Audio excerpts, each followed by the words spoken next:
L'exercice du pouvoir grossit les caractères des êtres comme la loupe ceux de l'imprimerie. Il est une drogue qui rend fou quiconque s'y complaît.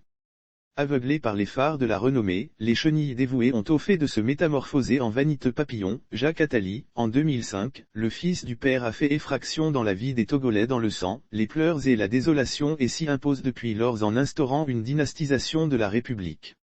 Bien assis dans son fauteuil présidentiel et foncièrement hostile aux principes de démocratie et d'alternance, sa seule ambition semble de demeurer au pouvoir et de se ménager la présidence à vie.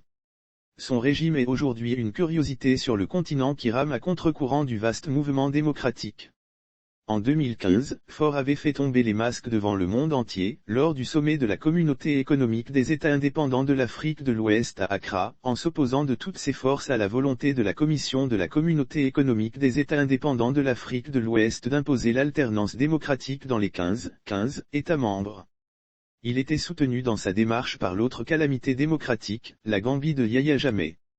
Solidaires dans le mal, les deux satrapes avaient fait bloc et réussi à faire échec au projet communautaire, l'intégration démocratique dans l'espace communauté économique des États indépendants de l'Afrique de l'Ouest.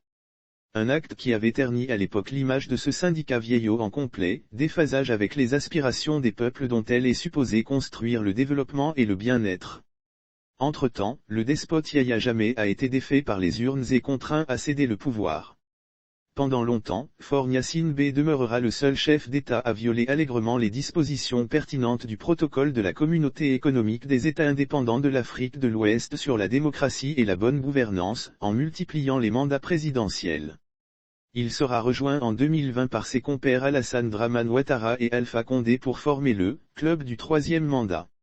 Le goût immodéré pour le pouvoir aura conduit certains aux pires excès et dérives. Pour son troisième mandat, Alpha Condé, lui, n'aura fait que 12 mois au pouvoir avant d'être balayé par un coup d'État.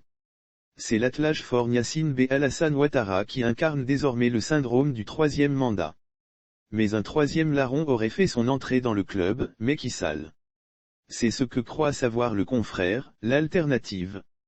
Le journal rapporte dans son édition du vendredi 10 décembre que, le Togo, le Sénégal et la Côte d'Ivoire se sont vigoureusement opposés à un projet de limitation du mandat présidentiel dans l'espace communauté économique des États indépendants de l'Afrique de l'Ouest lors des travaux de la 47e session du Conseil de médiation et de sécurité de la Communauté économique des États indépendants de l'Afrique de l'Ouest qui s'est tenue le 8 décembre dernier à Abuja au Nigeria. Rencontre au cours de laquelle l'institution régionale a soumis un amendement du protocole sur la démocratie et la bonne gouvernance notamment sur la limitation des mandats à la suite des coups d'État auxquels est en proie l'espace communautaire. Faure Gnassingbé fait tomber une nouvelle fois le masque en s'opposant à la limitation du mandat présidentiel dans l'espace ouest africain.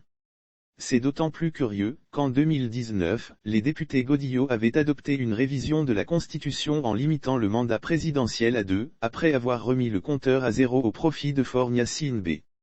Cette limitation de mandat était donc de la poudre de perlimpinpin. Le refus de la délégation togolaise de signer l'amendement du protocole de la Communauté économique des États indépendants de l'Afrique de l'Ouest pour la limitation des mandats présidentiels éclaire le fonctionnement du régime de fait actuel. Faure Gnassingbé est un vrai chef d'État africain, le pouvoir, tout le pouvoir par tous les moyens, le pouvoir pour toujours.